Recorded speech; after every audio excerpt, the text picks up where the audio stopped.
अस्सलामुअलैकुम वरहमतुल्लाहि वबरकातुहू। अज़ीज़ दोस्तों, साथियों, मैं मोहम्मद शहज़ाद ख़ान आप तमाम ही का अपने चैनल स्टडीज़ में खैर मकदम करता हूँ। आप तमाम ही का तहे दिल से इस्तक़बाल करता हूँ। उम्मीद करता हूँ आप तमाम ही खैर आफ़ियत से होंगे और खुश व खुर्रम ज़िंदगी गुजार रहे होंगे। दोस्तों, जैसा आपको पता है कि थर्ड ग्रेड के लिए भी क्लासेस स्टार्ट की गई है और कोशिश ये की जा रही है कि वो टॉपिक जो थर्ड ग्रेड और सेकंड ग्रेड के कॉमन टॉपिक हैं उनको पहले शामिल किया जा रहा है। इसलिए आपका पहला टॉपिक छोड़ दिया गया है और सेकंड टॉपिक से आपकी क्लासेस स्टार्ट की जा रही है। इससे पहले हम गज़ल पढ़ चुके हैं और मैंने बताया था कि गज़ल का जो टॉपिक है वो हाफ़ है, यानी कि थर्ड ग्रेड का जो स्टैंडर्ड है, थर्ड ग्रेड का जो स्टेटस है, उसमें सिर्फ किसी भी नसरी या किसी भी शअरी सिन्फ़ के बारे में जब पूछा जाएगा तो उसकी सिर्फ तारीफ़ के बारे में ही पूछा जाएगा, उसका जज़ाए तरकीबी के बारे में पूछा जाएगा, उसकी हैयत के बारे में पूछा जाएगा, ना कि उसकी तारीख़ के बारे में, उसके इतिहास के बारे में ज़्यादा चीज़ें नहीं पूछी जाएगी। लेकिन सेकंड ग्रेड एक ऐसा स्टेटस है कि सेकंड ग्रेड के अंदर जब चीज़ें पूछी जाती है तो बहुत ज़्यादा बारीकी से, बहुत ज़्यादा गहराई से बातें पूछी जाती है।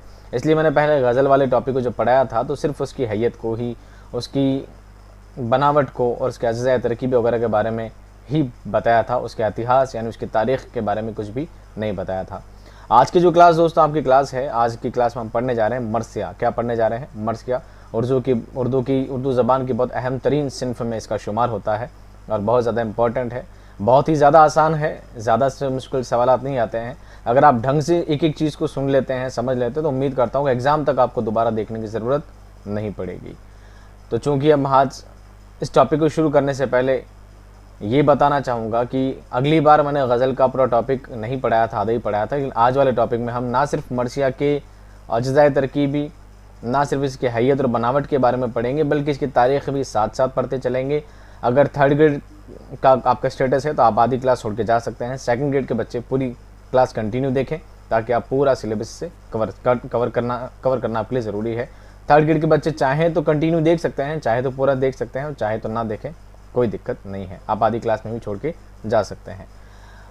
अब कोशिश ये रहेगी कि आपकी क्लास यानी थर्ड ग्रेड की क्लास रोज़ाना 8 बजे लाने की कोशिश रहेगी और सेकंड ग्रेड के सिर्फ 2 टॉपिक, 3 मजमून बच गए हैं लास्ट, उसके बाद फिर आपकी क्लासेस नहीं है, उसके बाद फिर आपके कॉमन टॉपिक ही आपको पढ़ाए जाएंगे।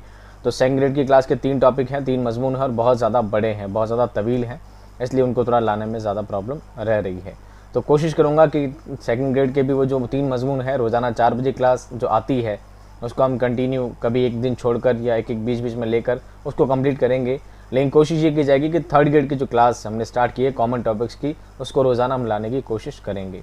आज की क्लास भी आपकी छूट गई है 4 बजे वाली, कुछ पर्सनल घरेलू मसाइल को लेकर, तो इंशाल्लाह उम्मीद की जाएगी कि अब जो 4 बजे वाली क्लास को हम कंटिन्यू करेंगे और 8 बजे थर्ड ग्रेड की क्लास हम आगे बराबर जारी रखने की कोशिश करेंगे।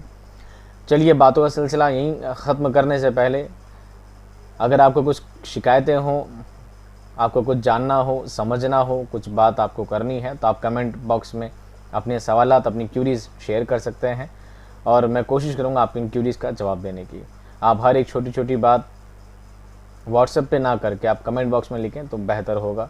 आप हर एक छोटी छोटी बात को क्या करते हैं, व्हाट्सएप करने लग जाते हैं। जब से मैंने वो वीडियो बनाया PDF वाला, तब से सबके पास व्हाट्सएप में मेरे पहुंच गए हैं, सभी जा बजा उस पर ढेर सारे सवाल करने लग गए हैं, जो कि हर एक सवाल का जवाब देना भी मेरे लिए मुनासिब नहीं है। तो आप इस प्रॉब्लम को समझें कि 5-6 हज़ार स्टूडेंट सब्सक्राइबर्स हैं, तो अगर मैं हर एक बच्चे का दिन भर जवाब देने बैठूंगा तो सुबह से शाम मुझे सिर्फ जवाब देने में ही गुजर जाएगी, मैं दूसरे काम ही नहीं कर पाऊँगा। ठीक है, तो आप बेहतर समझें, जिन चीज़ों को समझना है, जानना है, कमेंट करके छोड़ दें ताकि दूसरे जो स्टूडेंट देख रहे हैं हो सकता है वो आपका कमेंट देखेंगे, शायद वही उस चीज़ का जवाब दे देंगे।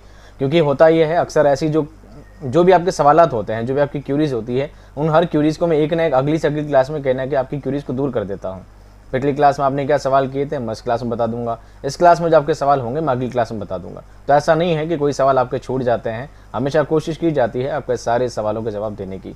फिर भी कोई ऐसा नया स्टूडेंट होता है, नया कैंडिडेट होता है, अचानक से आके टपक जाता है बीच में, तो उसको नए नए सवाल, बहुत सारी क्यूरियोसिटी हो, सर ये भी बताइए, ये बताइए, ये बताइए, जबकि सब बातें मैं पिछली क्लास में बता चुका हूँ।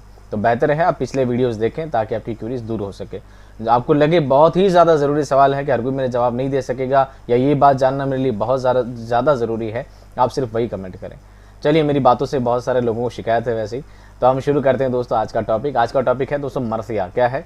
मरसिया ये एक नज़्म की यानी शायरी सिन्फ है, शायरी सिन्फ है। पहले हम इसकी तारीफ़, इसकी परिभाषाएं पढ़ेंगे, फिर इसकी अज्ज़ाए तरकीबी पढ़ेंगे यानी इसके भाग, इसके प्रकार पढ़ेंगे, उसके बाद इसकी अक़साम पढ़ेंगे, उसके बाद इसकी तारीख़ के बारे में, इसका आगाज़ और इर्तिक़ा के बारे में जानेंगे। चलिए बारी बारी एक एक टॉपिक सुनते जाएं और समझते जाएं। मरसिया अरबी लफ्ज़ रसा से बना है जिसके मानी है रोना मातम करना। मरसिया आया ही अरबी ज़बान से है, तो अरबी में किस लफ्ज़ से बना है? रसा से। रसा का मतलब होता है रोना, मातम करना, विलाप करना, ठीक है, रोना पीटना, आहो बका करना, ये रसा का मतलब होता है। उसी रसा से क्या बन गया? मरसिया। क्या बन गया? मरसिया, एक शायरी सिन्फ बन गई पूरी। मरसिया उस नज़्म को कहते हैं जिसमें किसी मरने वाले के औसाफ बयान किए जाएं और उसकी मौत पर गहरे रंज और गम का इजहार किया जाए। किसी इंसान के मरने पर, किसी इंसान की मौत के बाद जिस चीज़ को लिखा जाता है उसके औसाफ, उसकी तारीफ़ वगैरह बयान की जाए, वसफ़, औसाफ बनाए वसफ़ से, वसफ़ कहते हैं विशेषता को, उसकी विशेषताएँ वगैरह बयान की जाएँ, उसके मौत का रंज ज़ाहिर किया जाए, दुख ज़ाहिर किया जाए, तो वो चीज़ क्या कहलाएगी दोस्तों? मरसिया कहलाएगी। समझ में आ गई? बहुत ईजी सवाल है, इससे ज़्यादा टिपिकल सवाल आते भी नहीं है। आपको सिर्फ आगाज़ और इर्तिक़ा में थोड़ी कन्फ्यूजन हो सकती है, लेकिन मरसिया को लेकर आपके दिमाग में कोई सवाल नहीं रहना चाहिए। मरसिया रसा से निकला है, रसा का मतलब होता है रोना मातम करना। इसका मतलब मरसिया वो नज़्म कहलाती है जो किसी की मरने पर, किसी के मरने पर, किसी के शोक के लिए आहो बका यानी रंज ज़ाहिर करने के लिए लिखी जाने वाली नज़्म मरसिया कहलाती है। उर्दू में मरसिया उस नज़्म को कहा जाता है जिसमें हज़रत इमाम हुसैन रज़ियल्लाहु ताला अन्हु और दीगर शुहदाए करबला की शहादत का जिक्र किया जाए। उर्दू में नॉर्मली हम यही समझते हैं कि हज़रत इमाम हुसैन की जो शहादत हुई है यानी शुहदाए करबला का जो जिक्र है, वाक़या है, उसी को मरसिया कहा जाता है। उर्दू में नॉर्मली हम इस चीज़ को समझते हैं, लेकिन ऐसा नहीं होता है। शख्स, किसी अजीम शख्सियत के ऊपर भी मरसिये लिखे जाते रहे हैं। उर्दू में दो दूसरे लोगों की मौत पर कही जाने वाली नज़्म को शख्सी मरसिये का नाम दिया जाता है, जैसे हाली का मरसिया, गालिब, इकबाल का मरसिया, दाग वगैरह। अंग्रेज़ी में मरसिया के लिए एलेजी इस्तिलाह इस्तेमाल होता है।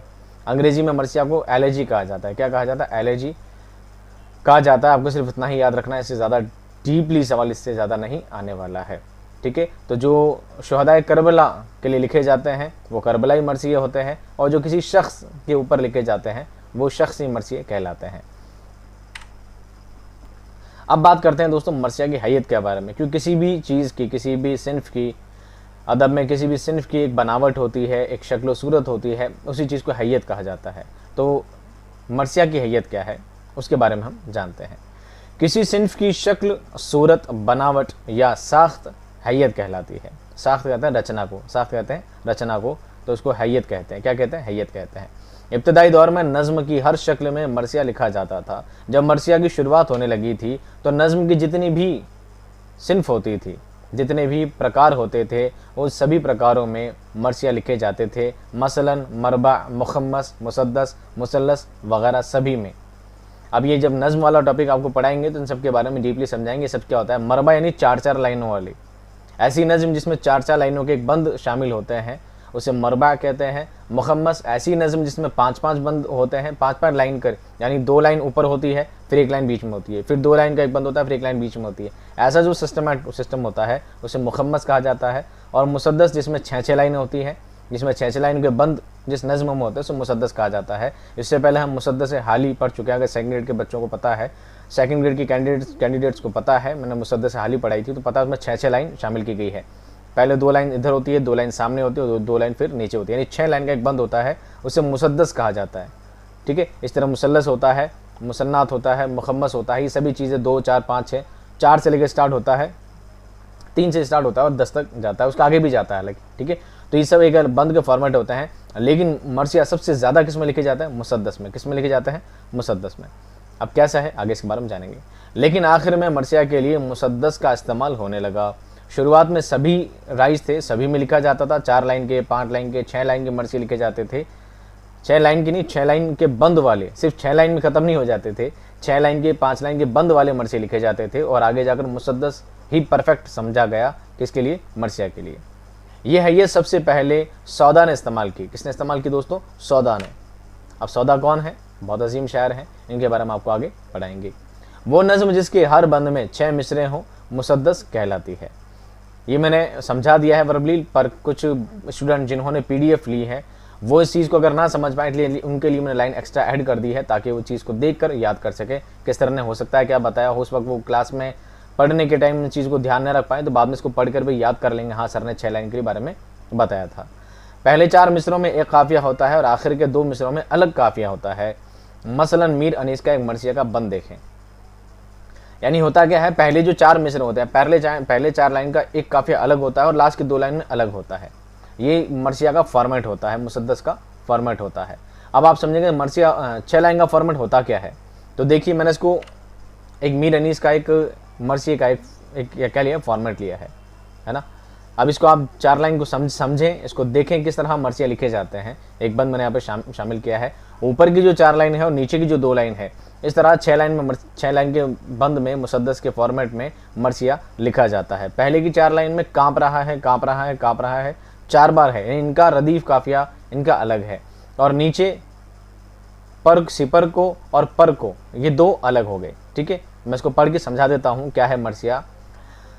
किस शेर की आमद है किरण कांप रहा है, किस शेर की आमद है किरण कांप रहा है, रुस्तम का जिगर जेर कफन कांप रहा है, हर कसर सलातीन जमन कांप रहा है, सब एक तरफ चरख खुहन कांप रहा है, शमशीर बकफ देख के हैदर के पिसर को, जिब्रील लरसते हैं समेटे हुए पर को। बहुत शानदार मरसिया है कि शेर की आमद है, कौन सा शेर आने वाला है इस रण में। रण हिंदी में रण सुना, रण क्षेत्र जहाँ पर युद्ध लड़े जाते हैं, कि रण कांप रहा है, यानी वो युद्ध क्षेत्र कांप रहा है उस शेर के आने से। रुस्तम का जिगर जेर कफन कांप रहा है, रुस्तम बहुत बड़ा पहलवान हुआ करता था और वो मर चुका है, तो वो भी अपने कफन में उनके आने की वजह से, उनके आमद से क्या हो रहा है, अंदर जेर कफन कांप रहे हैं उनके आने को। यानी इमाम हुसैन की, हज़रत इमाम हुसैन की इतनी अजमत बताई गई है कि वो इतने ज़्यादा बहादुर, इतने ज़्यादा दिलेर एक योद्धा जिसे कहते हैं, शूरवीर थे, है ना। ऐसी कुछ तारीफें यहाँ पर बयान की गई है। हालांकि पूरा मरसिया समझाना हमारा मकसद नहीं है, मकसद सिर्फ ये है कि ऊपर के 4 लाइन में अलग काफिया होता है, नीचे के 2 लाइन में अलग काफिया होता है, ऐसा इसका पूरा मतलब है। अगर आपके सिलेबस में होता तो मैं आपको पूरा डीपली इस चीज़ को भी समझाने की कोशिश करता। अब बात करते हैं दोस्तों मरसिया के अज्जाए तरकीबी की। पहले हमने जानी मरसिया की परिभाषा, उसकी तारीफ। मरसिया कहते किसे, रसा से निकला, जिसका मतलब होता है रोना, मातम करना। फिर हमने जाना उसकी हैयत, ये 6 लाइनों में लिखा जाता है, मुसद्दस फॉर्मेट में लिखा जाता है। और मुसद्दस किसे कहते हैं, जिसमें 6 लाइन का बंद होता है, ऊपर के 4 लाइनों में अलग काफिया होता है, नीचे के 2 लाइन में अलग काफिया होता है। ठीक है, कॉन्सेप्ट क्लियर। अब बात करते हैं दोस्तों मरसिया के अज्जाए तरकीबी। मरसिया के अज्जाए तरकीबी 8 हैं जो हस्बे ज़िले हैं। कितने हैं, 8 हैं।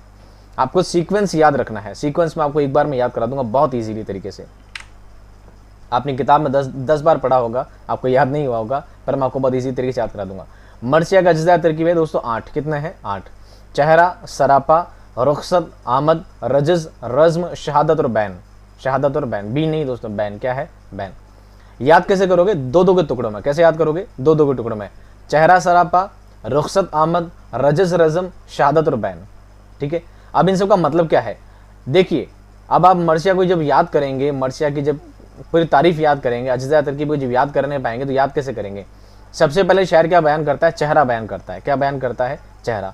फिर बयान करता है सरापा, फिर रुखसत, फिर आमद, फिर रजज, फिर रज्म, फिर शहादत, उसके बाद बैन।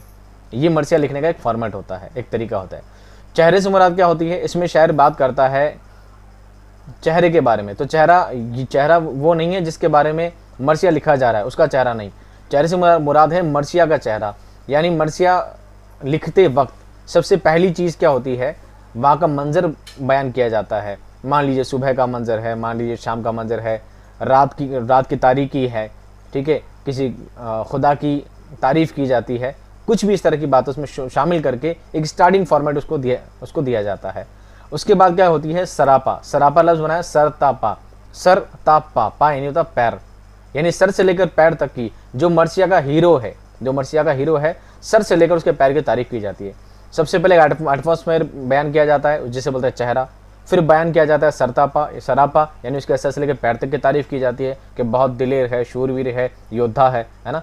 फिर बात की जाती है रुखसत की, यानी जो हीरो है वो कहाँ रुखसत ही लेगा, अपने घर से, अपने काफिले से, कि मैं जंग लड़ने अब जा रहा हूँ। तो अपने कबीले से जो रुखसत लेगा, अपने काफिले से जो रुखसत लेगा उसका बयान किया जाता है। फिर बात की जाती है आमद की, यानी उसका युद्ध क्षेत्र में आना। युद्ध क्षेत्र में आना का, उसके आने से क्या होता है, फिल्मों में भी दिखाता है ना कि जब एक योद्धा आता है, शूरवीर आता है, तो उसके आने से धूल उड़ने लग जाती है, तूफान शुरू हो जाते हैं, है ना। फिल्मों में से एक आर्टिस्टिकली उन चीज़ों को बयान किया जाता है। तो पहले घर से निकलना रुखसत, फिर आमद यानी उसका युद्ध क्षेत्र में आना, उस मैदान में, जंग के मैदान में तशरीफ लाना। फिर बात करते हैं रजस की। रजस का दूसरा नाम जंग भी है, सॉरी। फिर आता है रजस। रजस का मतलब होता है, फिर जो हीरो होता है वो क्या करता है, अपने बाप दादा की, अपने पूर्वजों की तारीफ बयान करता है कि तू जानता नहीं है तो किससे युद्ध करने जा रहा है। सिर्फ मैं नहीं बल्कि मेरे बाप दादा, मेरे ख़ानदान बहुत ज़्यादा शूरवीर रहा है, बहुत ज़्यादा शूरवीर, बहुत बड़े योद्धा रहे हैं, हमने बड़े बड़े सूरमाओं को पछाड़ा है, हराया है। वो अपनी तारीफ बयान करता है, अपने बुजुर्गों की तारीफ बयान करता है। फिर आता है, तारीफ के बाद आती है रज़्म। रज़्म का दूसरा नाम है जंग। रज़्म का दूसरा नाम है जंग। इसको रज़्म भी लिखा जाता है, कई जगह आपने जंग भी देखा होगा, ठीक है। रज़्म को जंग ही कहा जाता है, दोनों एक ही लफ्ज़ हैं। कई बार इम्तिहान में ये भी सवाल आ जाता है कि रज़्म को और किस नाम से जाना जाता है, या कई बार ऐसा होता है कि ऐसे सवाल बना देते हैं कि जंग को अलग से लिख दिया जाता है, रज़्म अलग लिख दिया जाता है, पूछ लिया जाता है बताइए इसमें कौन सा है जो मर्सिया का जुज़ा तरकीबी नहीं है। तो ऐसे भी कंफ्यूज करने के लिए सवाल आपसे पूछ लिए जाते हैं। रज़्म और जंग दोनों एक ही चीज़ है। यानी उसके बाद अपने बुजुर्गों की, पूर्वजों की तारीफ़ करने के बाद उसके पास क्या होता है, फिर जंग होती है। क्या होती है, जंग होती है। अपने बाप दादा की तारीफ़ करने के बाद जो जंग होती है उसमें घोड़े की तारीफ़ बयान की जाती है, और जिस तरह वो बहादुरी के साथ जंग करता है वो सारे बयान उसमें किया जाता है। फिर बात करते हैं शहादत की। क्या वो युद्ध करते करते हीरो क्या हो जाता है, शहीद हो जाता है। और आखिर में होता है बैन। बैन यानी हीरो के शहीद होने के बाद उसके घर तक, उसके परिवार तक, उसके काफिले तक, उसके कबीले तक जब बात पहुंचती है कि वो क्या हो चुका है, शहीद हो चुका है, तो घर वाली औरतों का, उसके परिवार का रोना, मातम करना, वो सब बैन वाले जुज़ में शामिल किया जाता है। उम्मीद करता हूँ ये फॉर्मेट आपके समझ में आ गया होगा। सबसे पहले चेहरा यानी वातावरण, एटमॉस्फेयर के बारे में बयान किया जाता है। सुबह का मंजर, रात का मंजर बयान किया जाता है। सरापा यानी हीरो के सर से लेकर पैर तक उसकी तारीफ की जाती है। फिर रुखसत यानी घर से निकलना। आमद यानी मैदान में आना। रजस यानी अपने पूर्वजों की तारीफ करना। रज़्म उसके बाद जंग होना। जंग के बाद शहादत यानी शहीद होना। और बैन यानी शहीद होने के बाद उसके घर वालों का रोना या मातम करना। इजी याद हो जाएगा। चेहरा सरापा, रुखसत आमद, रजस रज़्म, शहादत और बैन। इस तरह आपको 4-4 के टुकड़ों में इसको याद करना है, इजीली आपको याद हो जाएगा। अब हम बात करेंगे दोस्तों एक एक फॉर्मेट के बारे में कि 8 किस लिए हैं। मैंने वर्बली बता दिया, पर लिखित में चीज़ों को आपको समझना है। सबसे पहला है चेहरा। क्या है चेहरा? चेहरे को तमहीद भी कहते हैं, चेहरा को तमहीद भी कहा जाता है। इसमें शायर हमद, नात, मनक़बत, मुनाजात वगैरह पेश करता है।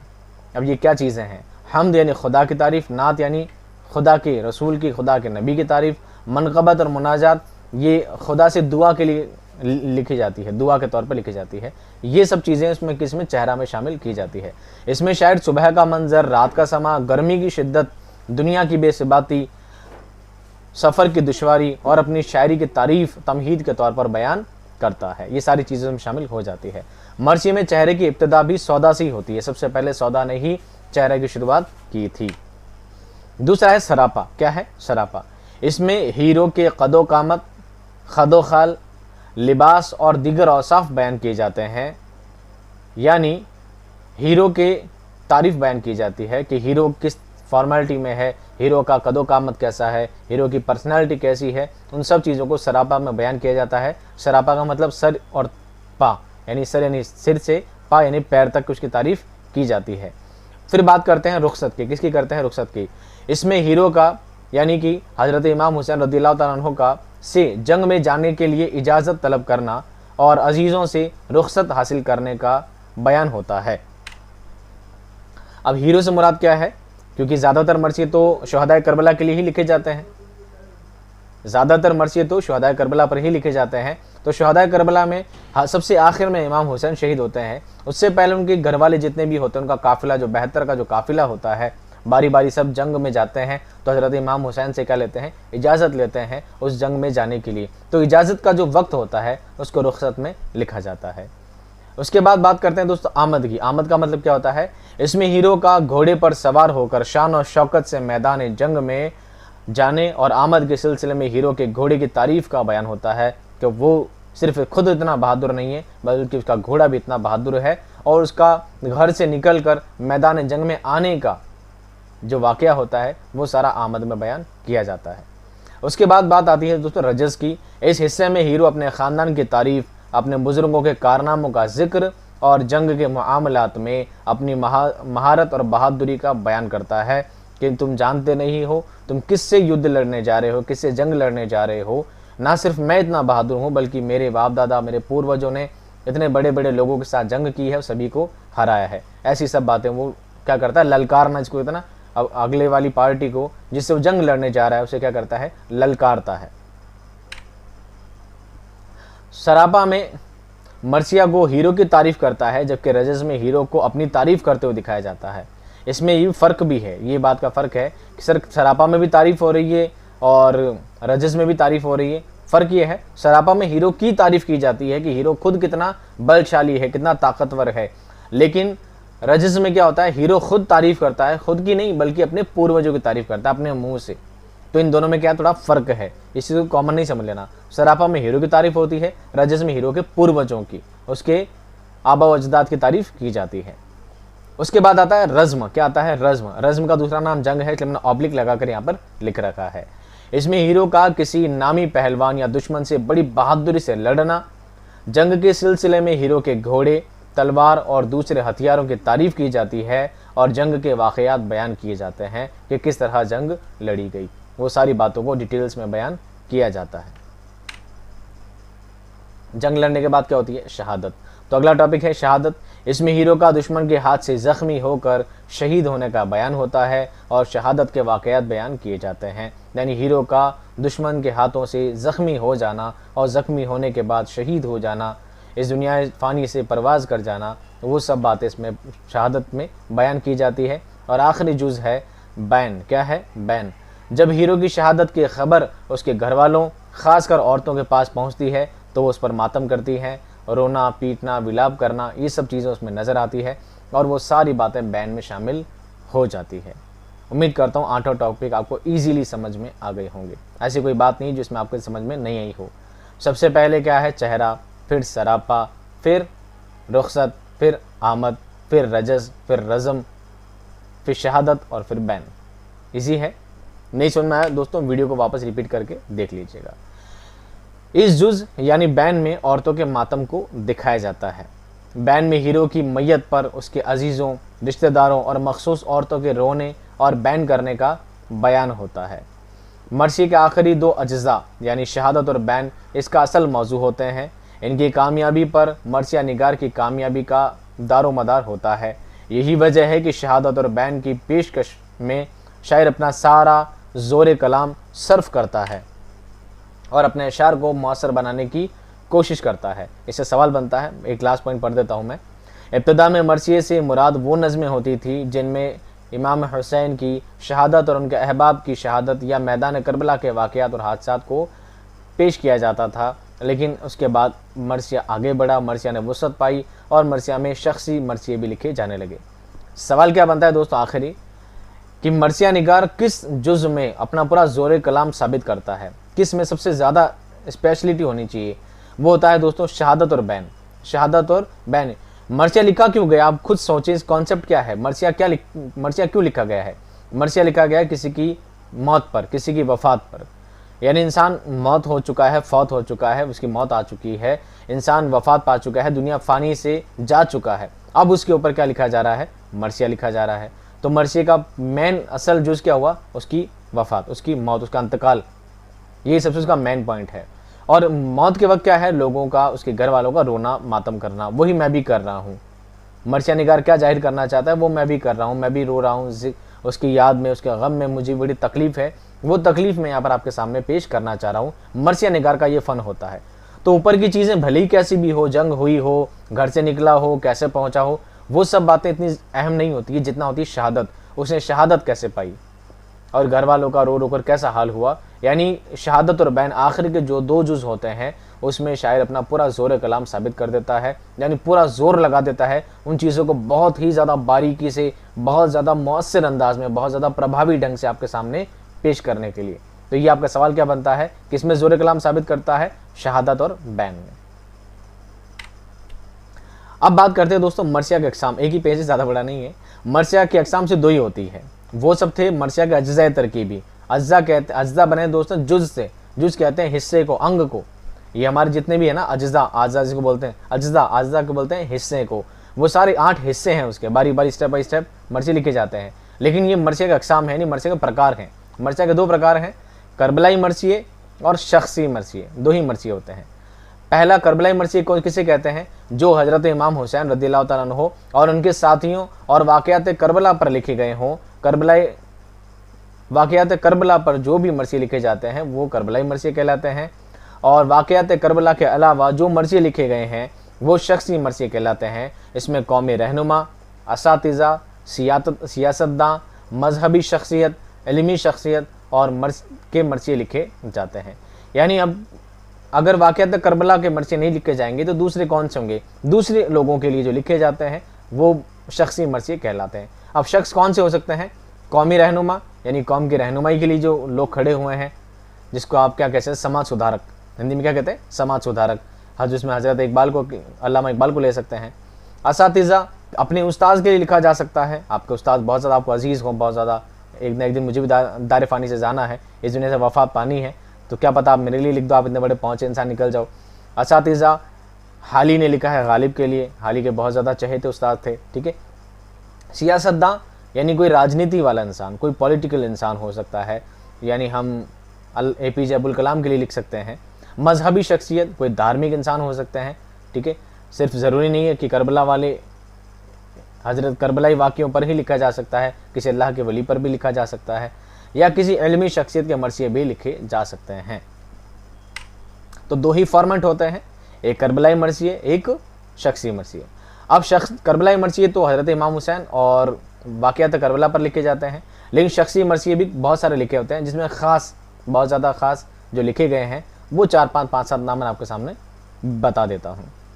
उर्दू में कुछ अहम शख्सी मरासी, मरासी जमा है मर्सिये की, मैंने ऊपर नहीं बताया आपको, यहाँ देख लीजिए, मरासी जमा है मर्सिये की। किसने किसके मर्सिये लिखे हैं? गालिब ने मर्सिया लिखा है, गालिब ने आरिफ का मर्सिया लिखा है, जोश मली आबादी ने गांधी जी का मर्सिया लिखा है। सवाल बनेंगे एक एक से, एक एक लाइन सवाल बन सकता है। अल्लामा इकबाल ने दाग दहलवी का मर्सिया लिखा है, हाली ने गालिब का मर्सिया लिखा है, मोहम्मद अली जौहर ने सर सैयद का मर्सिया लिखा है, और मोमिन खां मोमिन ने अपनी महबूबा का मर्सिया लिखा है। महबूबा का नाम यहाँ पर मैंने नहीं दिया है, क्या पता आप भी उसको याद करके रोने बैठ जाओ, ठीक है। तो मोमिन ने अपनी महबूबा का मर्सिया लिखा है। और मोहम्मद अली जौहर ने सर सैयद का मर्सिया लिखा है। मोहम्मद अली जौहर बहुत ही अजीम शख्सियत है और मुल्क की आज़ादी के लिए जो बहुत ज़्यादा, मोहम्मद अली जौहर, शौकत अली जौहर 2 भाई थे, और मोहम्मद अली जौहर की यूनिवर्सिटी भी है और इन्हीं की स्कूल है Mohammad Ali Jauhar higher secondary senior secondary school, उसी में मैं पढ़कर बड़ा हुआ हूँ, ठीक है। मैं नहीं बल्कि मेरा पूरा ख़ानदान मोहम्मद अली स्कूल में पढ़कर बड़ा हुआ है। ब्यावर शहर में एक स्कूल है मोहम्मद अली स्कूल, जहाँ पर मेरा पूरा बचपन गुजरा है, वहीं से मैंने हायर सेकेंडरी क्लियर की है एक ज़माने में, आज से लगभग 2005, आज से लगभग 15-20 साल पहले, ठीक है। अब तो मैं बूढ़ा हो चुका हूँ। तो यहाँ पर दोस्तों 3rd ग्रेड का टॉपिक अगर आप समझें तो यहाँ पर क्लियर हो चुका है। इससे ज़्यादा मर्सिये के अज्ज़ा तरकीबी, मर्सिये की हैयत, रचना वगैरह के बारे में इससे ज़्यादा सवाल आपसे नहीं पूछा जाएगा। यहाँ पर आपका टॉपिक होता है क्लियर। अब बात करते हैं मर्सिया का आगाज़ व इर्तिका। मर्सिया का आगाज़ व इर्तिका।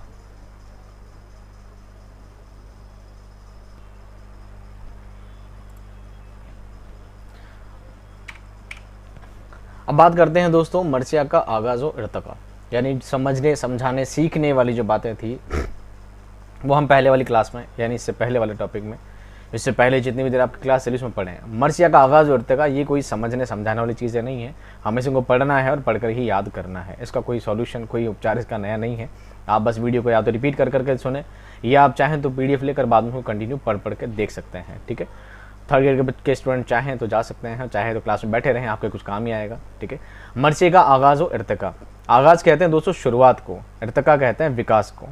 कैसे शुरुआत हुई और कैसे विकास हुआ, दोनों बातों को हमें याद रखना है, क्योंकि कहीं से भी कोई सा भी कैसा भी बारीक से बारीक सवाल आपसे पूछा जा सकता है। मर्सिया की इब्तदा अरबी ज़बान से हुई है। मर्सिया की इब्तदा अरबी ज़बान से हुई है। सबसे पहले मर्सिया अरबी ज़बान में लिखा जाता था, बाद में ये उर्दू में आया है, लेकिन डायरेक्टली भी नहीं आया, ये भी याद रखना, अरबी से उर्दू में नहीं आया। आपसे पूछे कि मरसिया कौन सी ज़बान से आया है उर्दू में, तो आपको बताना है अरबी से फ़ारसी में, फ़ारसी से उर्दू में आया है, डायरेक्ट अरबी से उर्दू में नहीं आया है। अरबी से फ़ारसी और फ़ारसी ज़बान के रास्ते उर्दू में दाखिल हुआ है। उर्दू मरसिया की इब्तिदा दक्कन से हुई है। दक्कन का मतलब क्या होता है, कंफ्यूज रहते हो ना। दक्कन बोलते हैं, दक्किन को बोलते हैं दक्कन, क्या बोलते हैं दक्किन, और दक्किन मतलब होता है दक्षिण, क्या होता है दक्षिण। भारत का जो दक्षिणी हिस्सा है वहां से इसकी क्या हुई है, शुरुआत हुई, इसी को बोला जाता है दक्कन। क्या बोला जाता है, दक्कन।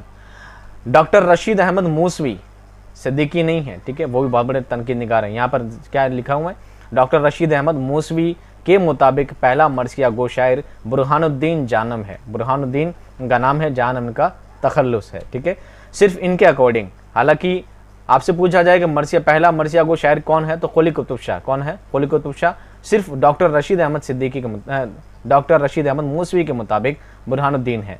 और वैसे असल में कौन है, इत्तेफाक राय क्या है, कुली कुतुब शाह ही पहला मरसिया गो शायर हैं। बुरहानुद्दीन जानम इब्राहिम आदिल शाह सानी के दौर के शायर हैं और शाह मिराजी शमशुल उशाक के बेटे हैं, ठीक है। लेकिन इत्तेफाक राय ये है कि पहला मरसिया गो शायर मोहम्मद कुली कुतुब शाह हैं। मोहम्मद कुली कुतुब शाह हैं। ये हर साल मुहर्रम के महीने में 85,000 रुपये खर्च करते थे। यानी इनको हज़रत इमाम हुसैन और शहदाए करबला से बहुत अक़ीदत थी। उनकी अक़ीदत की बिना पर ये हर साल मुहर्रम का जब महीना आता था तो 85,000 रुपये खर्च करते थे, वो भी उस ज़माने में जब 85,000 करोड़ों के बराबर हुआ करते थे। उर्दू का पहला साहिब दीवान शायर मोहम्मद कुली कुतुब शाह हैं, क्योंकि सारी राइमिंग इन्हीं से सेट हो गई आगे। अगर पूछा जाए कि मरसिया को बाग़ उरूज पर पहुंचाने का काम किसने किया है, तो वो पहुंचाने का काम क्या है, अनीसो दबीर ने। लेकिन शुरुआत की जब बातें की जाती है तो सारी शुरुआत होती है मोहम्मद कुली कुतुब शाह से, ठीक है। इनके दीवान में 5 मरसिये शामिल हैं। कितने मरसिये शामिल हैं, 5 मरसिये शामिल हैं। अल्लामा शुबली के मुताबिक भी मरसिया की इब्तिदा अरब से ही हुई है। उनका कहना है कि दौरे जाहिलियत में ही मरसिया बहुत तरक्की कर चुका था और बहुत बड़े बड़े मरसिया गो शायर पैदा हो चुके थे दौरे जाहिलियत में। जाहिलियत समझते हैं, अनपढ़ के दौरों में। जाहिलियत एक दौर है पूरा, उसके ऊपर पूरी अलग वीडियो बनाऊंगा तो बहुत बड़ा टॉपिक है। दौरे जाहिलियत भी एक दौर रह चुका है, जिनमें 2 नाम बहुत अहम हैं, एक खनसा और दूसरा है मुतम्मिम बिन नुवैरा। ये 2 मरसिया गो शायर उस ज़माने में हो चुके थे। तो खनसा जो थी ये एक औरत थी और मुतम्मिम बिन नुवैरा था, ये एक मर्द था। ये क्या था, एक मर्द था। इन दोनों ने अपने भाइयों की वफ़ात पर मरसिये कहे हैं। इन दोनों के भाई का इंतकाल हुआ, उसके बाद दोनों ने अपने भाई के वफ़ात पर क्या लिखे हैं, मरसिये लिखे हैं, कहे हैं।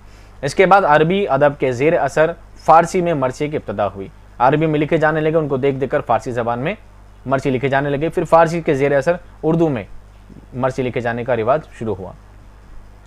फ़ारसी में फिरदौसी और फर्रखी नाम 2 अहम मरसिया गो शायर हुए हैं। अगर आपसे पूछा जाए अरबी ज़बान में सबसे पहले 2 अहम अगर शायरों की बात पूछी जाए तो किसके बारे में नाम बताएंगे, खनसा और दूसरा देख लीजिए, बाद में परेशान हो जाओगे, खनसा और मुतम्मिम बिन नुवैरा, ये बहुत अहम शायरों में माने जाते हैं। उसके बाद अगर फ़ारसी में पूछा जाए, फ़ारसी में अहम शायर शुरुआत में प्रारंभिक दौर में कौन थे, तो फिरदौसी और फर्रुखी। फिरदौसी और फर्रुखी। फिरदौसी इनका शाहनामा बहुत मशहूर है। उन्होंने रुस्तम और सोहराब के नौहे लिखे हैं। नौहा मरसिया को ही कहा जाता है, नौहा मरसिया को ही कहा जाता है। मरसिया का दूसरा नाम नौहा ही समझ लीजिए। नौहा मतलब ही रोना मातम करना ही होता है। तो फिरदौसी ने रुस्तम और सोहराब के मरसिये लिखे हैं और फर्रुखी इन्होंने 11 अशार पर मुश्तमिल महमूद गज़नवी का मरसिया लिखा है। और महमूद गज़नवी का पूरा इतिहास आप हिस्ट्री वाले चैप्टर में, हिस्ट्री वाले टॉपिक में आप पढ़ सकते हैं। आपको बस याद रखना है कि फर्रुखी ने 11 अशार पर मुश्तमिल 11 अशार से बना हुआ एक मिसरा, एक मरसिया आपने महमूद गज़नवी के लिए लिखा था फ़ारसी में। किसमें लिखा था, फ़ारसी में। इनके बाद मोहतशिम काशी और मुल्ला मुकब्बल का नाम अहम है। उन्होंने मरसिया निगारी की रिवायत को आगे बढ़ाया। रिवायत को आगे बढ़ाना मतलब पहले लोग लिखते थे, उसके बाद इन्होंने लिखना शुरू किया, इनको देखकर दूसरे लोगों ने लिखना शुरू किया और पीढ़ी दर पीढ़ी ये चीज़ आगे चलती रही। जैसे मीर अनीस की तो 5 पीढ़ियाँ थी जो कंटिन्यू यही काम कर रही थी। वो आखिरी 5वीं पीढ़ी थे, वो आखिरी 5वीं पीढ़ी थे। उन्होंने एक शेर में लिखा भी था, 5वीं पुश्त है शब्बीर की मदाही में। पहला मिसरा मुझे याद नहीं आ रहा, सॉरी, पहला मिसरा कुछ और था और दूसरे मिसरे में कहते हैं 5वीं पुश्त है शब्बीर की मदाही में। शब्बीर कहते हैं इमाम हुसैन को कहा जाता है। तो इमाम हुसैन की मदाह करने में उनका मदाह करने में, ये उनकी 5वीं पीढ़ी है, उनकी पुश्त कहते हैं पीढ़ी को, उनकी 5वीं पीढ़ी है, वो 5वीं पीढ़ी तक चल रहे हैं। ईरानी लोग तिजारत की गरज से समंदर के रास्ते से हिंदुस्तान में दक्कन के इलाके में आते थे। ये अजीब सवाल है, क्या सवाल तो टिपिकल है। ईरानी लोग जो थे हिंदुस्तान में जाहिर होते थे, हिंदुस्तान आते थे काहे के लिए? व्यापार करने के लिए। तिजारत मतलब व्यापार करने के लिए। व्यापार करने के 2 ही रास्ते थे। व्यापार करने कितने रास्ते थे? 2 रास्ते थे। एक रास्ता था खुश्की का, एक रास्ता था तरी का। खुश्की के रास्ते में प्रॉब्लम क्या थी? क्योंकि आज के ज़माने में व्हीकल्स हैं, ठीक है, व्हीकल्स हैं, रोड्स हैं, लाइट्स हैं, सब सुविधाएं हैं। उस ज़माने में ये खुश्की का जो रास्ता था बहुत मुश्किल और दुश्वार हुआ करता था। मुश्किलात क्या आती थी? पहली तो ये जंगलात होते थे, जंगलों में भारी जानवर हुआ करते थे और जंगल का सफ़र तय करना बहुत ही ज़्यादा मुश्किल हो जाया करता था। दूसरा, जंगलों में जगह जगह डाकू वगैरह हुआ करते थे जो उनको लूट लिया करते थे, तो उनको तिजारत करना बहुत मुश्किल हो जाया करता था। तो आसान सफ़र क्या समझते थे? तरी वाला। क्या समझते थे? तरी वाला, यानी नाव के ज़रिए जो सफ़र होता था उसको वो सेफ़ माना करते थे। तो ये ज़्यादातर लोग क्या सेफ़ आते थे, तो ये पानी के ज़रिए जब आते थे बंदरगाह आते थे। बंदरगाह आने के लिए कहाँ पर कहाँ से दाखिल होते थे? दक्कन से, यानी दक्षिणी क्षेत्र से ये भारत में आते थे। क्या करने? तिजारत करने, व्यापार करने। ईरानी लोग इस तरह ईरानी लोगों के साथ तिजारती सामान के साथ साथ फ़ारसी अदब भी हिंदुस्तान में आ गया। ईरानी लोग फ़ारसी बोलते थे तो फ़ारसी अदब भी इनकी तिजारत की गरज से जब हिंदुस्तान में आते थे तो इनके साथ साथ फ़ारसी ज़बान भी हिंदुस्तान में आ गई और फ़ारसी ज़बान का जो अदब था वो भी हिंदुस्तान में क्या हो गया? दाखिल हो गया। दक्कन के बादशाह अदब के बहुत शौकीन थे, उन्होंने फ़ारसी अदब से खूब फ़ायदा हासिल किया। दक्कन के दक्षिण के जो बादशाह थे वो अदब से, यानी साहित्य के बहुत इंटरेस्ट लिया करते थे, इसलिए उन लोगों ने इन चीज़ों को ऑब्जर्व किया और हिंदुस्तान में उन चीज़ों को बढ़ावा दिया। फ़ारसी अदब का असर दक्कनी ज़बान यानी क़दीम उर्दू पर पड़ा और इस तरह मर्सिया ईरान यानी फ़ारसी ज़बान से हिंदुस्तान यानी दक्कन में पहुंचा। ईरान से कहाँ पहुंचा? हिंदुस्तान पहुंचा। हिंदुस्तान में कहाँ पहुंचा? दक्कन में पहुंचा। पुरानी दक्कनी ज़बान क्या थी? उर्दू थी। उर्दू से यानी फ़ारसी से ये कौन सी ज़बान में आ गया? ईरानी ज़बान में, यानी कि हिंदुस्तान की ज़बान में, दक्कनी ज़बान यानी उर्दू ज़बान में आ गया। कदीम उर्दू को दक्कनी ज़बान भी कहा जाता है। उर्दू के बहुत सारे नाम है, रेख्ता है, उर्दू है, हिंदी है, हिंदवी है, हिंदुस्तानी है, ये बहुत सारे नाम है, उनमें दक्कनी भी इसको नाम दिया गया है। दक्कन में आदिल शाही और कुतुब शाही हुकूमतों ने इसको फ़रोग़ दिया, यानी इसको बढ़ावा दिया। मर्सिया को सबसे ज़्यादा अहमियत मोहम्मद कुली कुतुब शाह ने दी, ये मैं आपको शुरुआत में बता चुका हूँ। मोहम्मद कुली कुतुब शाह को पहला मर्सिया गो शायर माना जाता है। इसको मैंने रेड किया है ताकि आप इसको हाईलाइट करके याद रख सकें। ये सवाल आपसे सबसे ज़्यादा बार पूछा गया है, बारहा पूछा जाता है और क्या पता बाद में आपसे वापस पूछ लिया जाए। मोहम्मद कुली कुतुब शाह को पहला मर्सिया गो शायर माना जाता है, तस्लीम किया जाता है। इनके अलावा मुल्ला वजही, गवासी और नुसरती भी अहम मर्सिया गो शायर हैं। कौन कौन? मुल्ला वजही, गवासी और नुसरती, ये कौन है? अहम मर्सिया गो शायरों में शामिल होते हैं। आदिल शाही दौर के अहम मर्सिया गो शायर बुरहानुद्दीन जानम है, जिनके बारे में आपको सबसे पहली स्लाइड में मैंने आपको बताया था। बुरहानुद्दीन जानम को पहला मर्सिया गो शायर माना है किसने? रशीद अहमद मूसवी ने, रशीद अहमद सिद्दीक़ी ने नहीं। इन सभी के दौर में मर्सिये गज़ल की हैयत में लिखे जाते थे और मुख्तसर होते थे।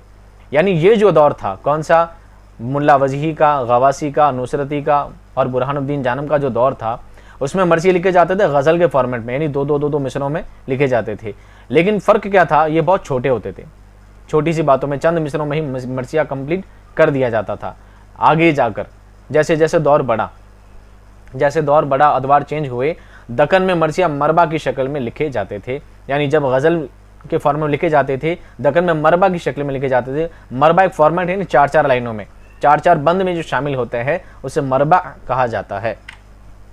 दक्कन में सबसे तवील मर्सिया, अब ये पूछा जाता है, सवाल क्या आता है? दक्कन में सबसे तवील मर्सिया कौन सा है, किसने लिखा है? 2 सवाल हैं, तो आपको बताना है। दक्कन में सबसे तवील मर्सिया अशरफ बयाबानी का है। किसका है? अशरफ बयाबानी का है। और मर्सिया कौन सा है? नौसरहार। कौन सा है? नौसरहार। ये मसनवी की शक्ल में है, लेकिन इसमें वाक़यात करबला को बयान किया गया है। मसनवी फॉर्मेट में लिखा गया है। मर्सिया में हर दो लाइन में क्या होते हैं? रदीफ काफिया चेंज हो जाते हैं और मसनवी कोई दास्तान के रूप में लिखी जाती है, बहुत लंबी लिखी जाती है। लेकिन इसमें क्या बयान किया गया है? वाक़यात करबला को बयान किया गया है। अब बात करते हैं दोस्तों शुमाली हिंद के बारे में। किसके बारे में बात करते हैं? शुमाली हिंद के बारे में। शुमाली हिंद में फजली ने करबल कथा लिखी थी। ये 1731-32, इसमें इख्तलाफ है, दोनों चीज़ों में लिख दिया यहाँ पे। करबल कथा लिखी, करबल कथा में वाक़यात करबला को पेश किया है। आपसे सवाल क्या बनता है, करबल कथा कब लिखी गई थी? या तो ऑप्शन में 31 आएगा, 1731 आएगा, या 1732 आएगा। आपको दोनों में से कोई भी एक दिया जाएगा, आपको याद रखना है। फिर ये पूछा जा सकता है करबल कथा शुमाली हिंद में किसने लिखी थी? आपको बताना फजली ने लिखी थी। किसने लिखी थी? फजली ने लिखी थी। इसमें 12 मजलिसों का तज़किरा है। मजलिस किसे कहते हैं? सभा को। मजलिस कहते हैं सभा को। इसमें 12 मजलिसों का तज़किरा है। ये मुल्ला वाइज हुसैन काशिफी की रोज़तुश्शुहदा का तर्जुमा है। किसमें? उर्दू में। रोज़तुश्शुहदा किसने लिखी थी? वाइज हुसैन काशिफी ने लिखी थी। उसका क्या है? तर्जुमा है, ट्रांसलेशन है। बाज़ हज़रात का ख्याल है कि शुमाली शहर में इस्माइल अमरोही ने वफ़ातनामा बीबी फ़ातिमा के नाम से एक नज़्म लिखी है, यही पहला मरसिया है। ऐसा कुछ मुहक्किकीन, ऐसा कुछ तनक़ीद निगार कहते हैं, लेकिन ये सच साबित नहीं है। आपको सिर्फ याद रखना है, कुछ हज़रात का ख्याल है कि इस्माइल अमरोही ने क्या लिखा था। आपको तो याद रखना, इस्माइल अमरोही ने क्या लिखा था? वफ़ातनामा बीबी फ़ातिमा के नाम से जो नज़्म लिखी थी, उसी को ही पहला मरसिया लोग मानते हैं। इनके बाद उर्दू के अहम मरसिया गो शायर मिस्कीन, गमगीन, हज़ी, सिकंदर, कायम और मीर हसन हुए। कौन कौन हुए? मिस्कीन, गमगीन, हज़ीन, सिकंदर, कायम और मीर हसन हुए। ये सारे कौन हैं? अहम शौअरा हैं जिन्होंने मरसिया निगारी में बाम उरूज पर पहुंचाया है, मरसिया निगारी को कायम रखा है। इसके बाद इनके और बाद दौर क्या होता है? चेंज होता है, पीढ़ियाँ और आगे बढ़ती है। इसके बाद शुमाली हिंद में 18वीं सदी के निस्फ में, निस्फ मतलब आधा, निस्फ मतलब आधा, हाफ, निस्फ में उर्दू शायरी का सुनहरी दौर का आगाज़ हुआ। इसके बाद के उर्दू शायरी को सुनहरी दौर मिला। कैसे मिला? 18वीं सदी में गज़ल, कसीदा और मसनवी के साथ मरसिया को भी खूब तरक्की मिली। गज़ल, कसीदा, मसनवी को तरक्की मिल रही थी, उसी के साथ मरसिया को भी खूब तरक्की मिली 18वीं सदी में। ये मोहम्मद शाह का दौर था, जिसमें सबसे अहम शायर मीर और सौदा और दर्द हैं। मीर, सौदा, दर्द, इन तीनों के बारे में आपको गज़ल वाले टॉपिक में बहुत डिटेल में बयान किया जाएगा। मीर, सौदा और दर्द ये तीनों एक ही समकालीन थे। इन्होंने उर्दू शायरी को बहुत ऊंचा लेकर गए हैं, बहुत आला दर्जे तक पहुंचाया है। सौदा और मीर ने गज़ल और कसीदे के अलावा मरसिए भी लिखे हैं। किसने? सौदा और मीर ने। सौदा ने भी मरसिए लिखे हैं और मीर ने भी मरसिए लिखे हैं, हालांकि दोनों गज़ल को शायर हैं। इनसे कबल मरसिया नज़्म के सभी अंदाज में लिखा जाता था, इनसे पहले। लेकिन मीर ने मरबा की हैयत में मरसिए लिखे हैं, लेकिन सौदा ने सबसे पहले, ये सवाल आपका बनेगा, सौदा ने सबसे पहले मरसिए के लिए हैयत मुसद्दस का तयन किया। तयन कहते हैं निर्धारित किया। सबसे पहले मुसद्दस का फॉर्म अपनाने वाले शायर कौन है? सौदा है। कौन है? सौदा है।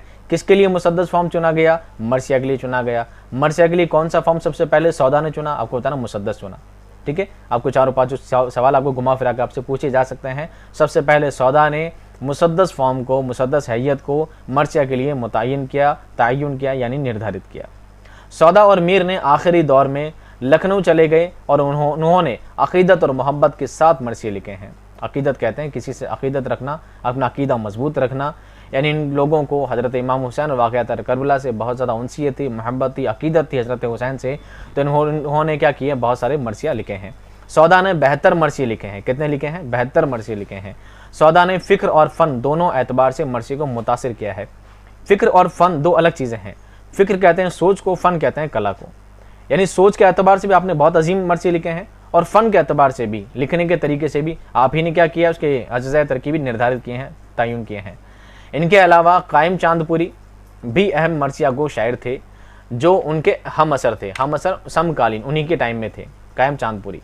उन्होंने बैन पर ज़्यादा तवज्जो दी है, क्योंकि मरसिए का सबसे अहम जुज़ वही है। सौदा ने मरसिए में तशबीब की ईजाद की, जो बाद में चेहरा के नाम से मशहूर हुई। सौदा ने ही सबसे पहले तशबीब शुरू की थी। तशबीब और किस में होता है? कसीदे में होता है। किस में होता है? कसीदे में होता है। मीर हसन ने भी मसनवी के साथ साथ मरसिए भी लिखे हैं। मीर हसन ने भी मसनवी के साथ साथ क्या लिखे हैं? मरसिए भी लिखे हैं। मसऊद हुसैन खान के मुताबिक इनके 3 मरसिए हैं। मीर हसन ने सहरुल बयान के नाम से मसनवी लिखी है। मीर हसन बहुत आला दर्जे के शायर हैं। इन्होंने सहरुल बयान मसनवी लिखी है और बहुत ज़्यादा शाहकार है उनका। क्या है? शाहकार है, इसलिए मैंने यहाँ पर लाइन हाईलाइट कर दी है। मीर हसन ने सहरुल बयान मसनवी लिखी है, जो उनका शाहकार है। इसके बाद मरसिया का एक अहम दौर शुरू होता है, बल्कि उस दौर को तरक्की याफ्ता दौर की एक अहम शक्ल कहा जा सकता है। यानी यहाँ तक तो लोग मरसिया लिखा करते थे, लेकिन अब जो दौर आया है वो सबसे अहम दौर कहलाएगा, क्योंकि यहाँ से मरसिया में एक अलग चढ़ाव आया है, एक अलग उठाव आया है। उस दौर में खलीक, ज़मीर, फसीह और दिलगीर 4 बड़े शायर हुए हैं। कितने शायर हुए हैं? 4 बड़े शायर हुए हैं, खलीक, ज़मीर, फसीह और दिलगीर। लेकिन इनमें खलीक और ज़मीर का नाम बहुत अहम है। खलीक और ज़मीर ने जो मरसिए लिखे हैं, उन्होंने मरसिए को एक अलग लेवल तक पहुंचा दिया है। पहले बात की जाती है खलीक की। ये अपने दौर के अहम मरसिया गो शायर हैं। ये ज़बान में माहिर थे, बहुत अच्छी ज़बान पर इनकी पकड़ थी। इन्होंने गज़ल से शायरी की इब्तिदा की, बाद में मरसिया की तरफ रुख किया, यानी पहले गज़ल लिखा करते थे, बाद में इन्होंने मरसिया लिखना भी शुरू किया। इनकी ज़बान साफ़ और फसीह थी, बहुत स्पष्ट और साफ़ लहजे में अपनी बातों को बताया समझाया करते थे। इसकी वजह ये थी कि उनको ज़बान विरासत में मिली थी। किनको? खलीक को, मिर्ज़ा खलीक को क्या मिली थी? ज़बान विरासत में मिली थी। इसी वजह से ये उर्दू ज़बान को अपने घर की लौंडी कहते थे। क्या कहते थे? लौंडी कहते थे। क्यों कहते थे? ये वजह है, कहना इनका वाजिब है, क्योंकि इनको ये ज़बान अपने विरासत में मिली है।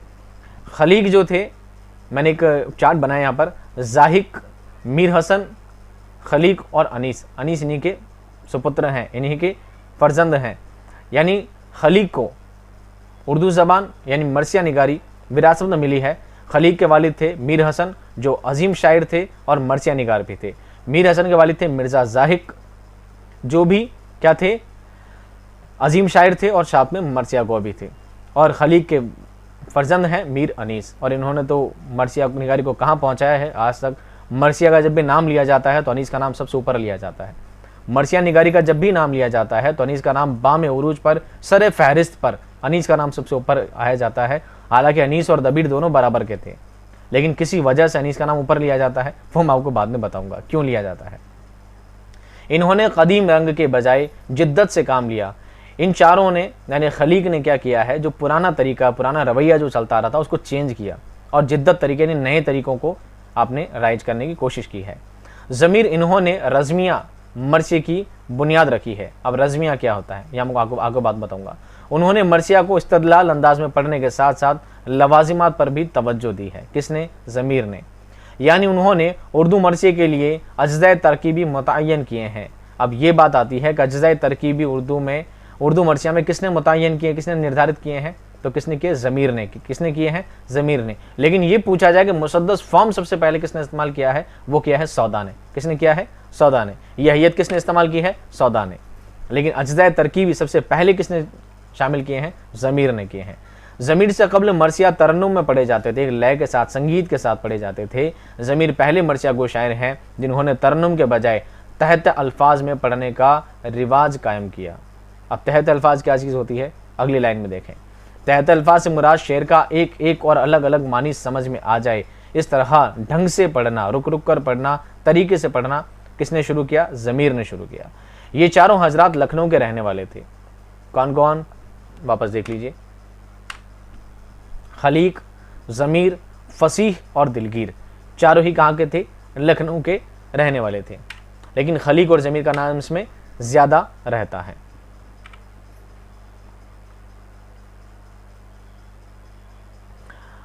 लखनऊ में शुअराए हजरात ज़्यादा हैं, इस वजह से मरसिया पर ख़ास तवज्जो दी गई। लखनऊ में शायर बहुत ज़्यादा थे, इसलिए लखनऊ में ही ज़्यादा उसको परवान मिला, परवान चढ़ी। दिलगीर और फसीह भी अहम शायर थे। इनमें फसीह को ज़्यादा अहमियत हासिल है। किसको? फसीह को। दिलगीर से थोड़ी ज़्यादा। दिलगीर और फसीह दोनों नासिख के शागिर्द हैं। इमाम बख्श नासिख, शेख इमाम बख्श नासिख के दोनों क्या हैं? शागिर्द हैं। और इमाम बख्श नासिख की मैं आपको गज़ल पढ़ा चुका हूँ। फसीह की ज़बान बिल्कुल साफ़ थी। उन्होंने बैन पर ज़्यादा तवज्जो दी है, बैन वाले जुज़ पर ज़्यादा तवज्जो दी है। उर्दू में जदीद मरसिया की इब्तिदा खलीक और ज़मीर से हुई है। इससे पहले मरसिया पुराने तरीक़ों से लिखे जाते थे। खलीक और ज़मीर ने इसको एक नेक्स्ट लेवल दिया है। इनसे कबल मरसिया में सिर्फ शहादत और बैन का ही तज़किरा होता था, बाकी चीज़ों को ज़्यादा शामिल नहीं किया जाता था। इसके बाद उर्दू मरसिया के उरूज का दौर शुरू होता है, यानी खलीक और ज़मीर के बाद जो लेवल आता है वो कहते हैं एक्स्ट्रा लेवल। अब मरसिया बाम उरूज पर आता है और लेकर कौन आता है? अनीस और दबीर। कौन लेकर आते हैं? मिर्ज़ा अनीस और मिर्ज़ा दबीर। तरक्की के रास्ते हमवार तो अब तक शुअरा ने कर दिए थे, लेकिन मरसिया को उरूज अनीस और दबीर से मिला है। इन दोनों में अनीस की अहमियत ज़्यादा है। अनीस की अहमियत ज़्यादा है। क्यों है? एक बुक है मुआज़नाए अनीस और दबीर। अब बताओ किसने लिखी है? मुआज़ना अनीस और दबीर किसने लिखी है? चलो कमेंट बताओ, सारी बात मैं नहीं बताऊंगा। मुआज़ना अनीस और दबीर जो लिखी गई है उसमें अनीस और दबीर का क्या किया है, मुआज़ना किया गया है कि ज़्यादा बेहतर मर्सिये कौन लिखता था, अनीस लिखते हैं या दबीर लिखते हैं। देखा जाए तो दोनों ही बेहतर और शानदार और बढ़िया लिखते हैं, किसी भी लिहाज से एक को ऊपर और एक को नीचे नहीं किया जा सकता है। लेकिन मुआज़ना अनीस और दबीर में एक शायर ने उनको अनीस को थोड़ा सा ज़्यादा ऊपर बता दिया और बस हमारे दिमाग में वो थीम बन गई कि हाँ अनीस थोड़े ज़्यादा हैं। वो मुआज़ना अनीस और दबीर अगर नहीं लिखी जाती तो आज तक अनीस और दबीर को बराबर ही माना जाता। लेकिन मुआज़ना अनीस और दबीर लिखने के बाद उसमें लिखा गया कि अनीस थोड़े ज़्यादा आला थे, अनीस थोड़े ज़्यादा अफजल थे, तो लोगों के दिमाग में एक सोच बैठ गई, एक दिमाग में बैठ गई कि हाँ अनीस थोड़े क्या है, ज़्यादा बेटर हैं, जबकि दोनों ही बराबर हैं, दोनों ही बाकमाल शायर हैं। दोनों ने ही उर्दू मर्सिया को बामरूज पर लाने का दोनों ने ही काम किया है। गालिब उनके बारे में कहते हैं, क्या कहते हैं, गालिब क्या कहते हैं, अनीस और दबीर का कोई जवाब नहीं, उनके मर्सिये तक पहुंचना अब नामुमकिन है। यानी जिस लेवल तक अनीस और दबीर पहुंच चुके हैं, इस लेवल पे पहुंचना अब किसी के बस की बात नहीं है। यानी बेहतर नहीं, बहुत अच्छे नहीं, बेस्ट नहीं, शानदार शायर आ सकते हैं, लेकिन अनीस और दबीर के जैसे मर्सिये अब कोई भी नहीं लिख सकता। इतने हाई लेवल के वो मर्सिये लिखा करते थे, इतनी ज़्यादा अकीदत, इतनी ज़्यादा मोहब्बत उनको थी। यहाँ पर दोस्तों टॉपिक तो आपको हो जाता है ख़त्म, लेकिन मैं मुख्तसरन सारी बात को, एक पूरी कहानी को, जो आपने लाइंस पढ़ी हैं समझ में नहीं आई है, तो मैं एक सरसरी तौर पर पढ़ता हूँ, 2-3 पेज में है, आप इसको ढंग से सुनेंगे तो आप सारी बातों को वापस रैंडमली समझ पाएंगे। मुख्तसरन शॉर्ट में देखिए, मर्सिया गोई की तारीख बहुत पुरानी है। जहांगीर के दौर में उर्दू मर्सिये लिखे गए। दक्कन में हाशिम और काजिम ने मर्सिया गोई की, दहली में मिस्कीन, अमान और यकरंग ने मर्सिये लिखे। लेकिन मर्सिया की अदबी हैसियत सौदा के ज़माने से कायम हुई। पहला नाम क्या आया? सौदा। पहला नाम तो क्या है? मोहम्मद कुली कुतुब शाह, जिन्होंने शुरुआत की। दूसरा नाम क्या आया? सौदा, जिन्होंने हैसियत एक लेवल तक पहुंचाया। सौदा ने खुद भी अच्छे मर्सिये लिखे हैं और मर्सिया निगारी के उसूल भी बनाए हैं। किसने? सौदा ने। इसके बाद मीर ने मर्सिया गोई शुरू की, लेकिन कामयाबी हासिल ना हो सकी। उर्दू मर्सिये का बाज़ाब्ता और रोशन दौर मीर ज़मीर और मीर खलीक की मर्सिया गोई से शुरू होता है। मीर ज़मीर ने मर्सिया में रज़मिया, सरापा, लवाजिमात, जंग, जज्बात निगारी और तशबीहात व इस्तारात के इस्तेमाल का इजाफ़ा किया। मीर ज़मीर और मीर खलीक ने नई तरतीब और नई ईजादात से मर्सिया को आला नज़्म और ज़बान व बयान का बेहतरीन मरक़ा बना दिया। Last page. इसके बाद उर्दू मर्सिये के उरूज का दौर शुरू होता है। तरक्की के रास्ते हमवार तो अब तक के शौरा ने कर दिए थे, लेकिन मर्सिये को उरूज मीर अनीस और मिर्ज़ा दबीर से मिला। मीर अनीस और मिर्ज़ा दबीर को मर्सिया निगारी के साथ ही जोड़ा जाता है। यानी जब भी कभी मर्सिया निगारी की बात की जाती है तो अनीस और दबीर का नाम साथ में आता है, लेकिन अनीस को थोड़ा अफजल, थोड़ा ज़्यादा बढ़कर बताया जाता है। उम्मीद करता हूँ दोस्तों पहले वाली चीज़ तो आपको समझ में आ गई होगी। आप मर्सिया से ताल्लुक़ रखते हुए, मर्सिया से मुतालिक कोई भी उसकी हैयत से मुतालिक, उसकी रचना से मुतालिक, उसके अज्ज़ाए तरकीबी से मुतालिक कोई सवाल ऐसा नहीं होगा जो आप छोड़ेंगे। उम्मीद करता हूँ वो चीज़ आपके आराम से समझ में आ जाएगी। अगर नहीं समझ में आएगा तो वो है आगाज़ व इर्तिका। इस चीज़ को आप एक बार नहीं 2 बार रिपीट करके सुन लीजिएगा, इंशाल्लाह आपको समझ में आ जाएगा। मैं मिलूँगा आपको नेक्स्ट क्लास में एक नए टॉपिक के साथ, नई वीडियो के साथ। लेकिन तब तक आप कमेंट में अपनी बातें रखते रहें। ऐसा कोई स्टूडेंट है जिसने अभी तक पेमेंट कर दिया हो, कोर्स परचेज़ कर लिया हो और अभी तक उसको ऐड नहीं किया हो, तो प्लीज़ मुझे व्हाट्सएप पे वापस मैसेज कर दीजिएगा ताकि मैं आपको ऐड कर सकूं। और अगर नया कोई स्टूडेंट ऐड होना चाहता है परचेज़ कोर्स में, तो आप परचेज़ कोर्स वाला वीडियो देख लीजिएगा, आपको सारी बातें उसमें पता लग जाएगी। हर छोटी एक बात मुझसे ना पूछे तो आपके लिए और मेरे लिए दोनों के लिए क्या है बेहतर है।